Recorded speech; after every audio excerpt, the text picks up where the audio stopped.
My BF was returning a call from a recruiting agency. He was lying down, so I asked if he wanted to sit up to be more prepared. In the past, he's just handed over the phone to me when he didn't know what to say, and I helped with that application, so I knew about the agency and explained a bit about them since it didn't seem like he was going to sit up. And what if the call got serious? He suddenly exploded, saying I made him feel unprepared, and hung up.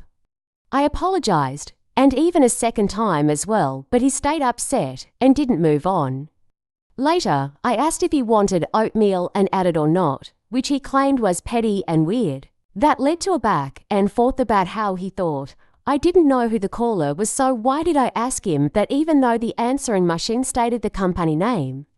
I could have let it go, but I didn't force him to do anything, so I don't get why he exploded at me. He later stormed out with our keys to grocery shop and buy bread.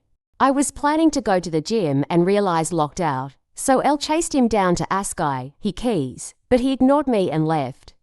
When he got back, he rolled a joint we always smoked together and smoked alone in the kitchen. We ignored each other. Later, he tried making small talk, but I kept my responses short because I was still hurt. P.S. I like to talk through issues, even if we don't agree, but he prefers actions over words, like me sitting close or holding him instead of talking. I don't think that's fair here when I didn't feel I was in the wrong. Edit. I very much appreciate the time everyone took to respond.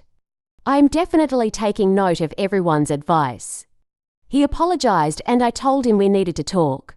I told him I would be offering my support from a distance and not interfere because it's his responsibility in the first place, and it would be up to him to handle things of this nature.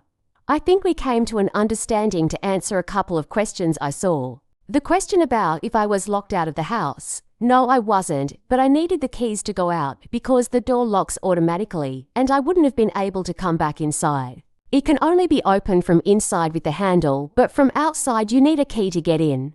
Another question is if I pay the rent and bills, we split that equally. He was working on a limited contract until 2 weeks ago and saved up a bit to cover until he finds his next job. Why I was helping with the job applications. I have accepted now that I do not necessarily need to help search to show I care or to help. I just didn't want us to get into a situation where he'd be struggling to pay rent and bills because both our names are on the contract, so even if I manage to pay my part, it doesn't mean anything if his part remains unpaid.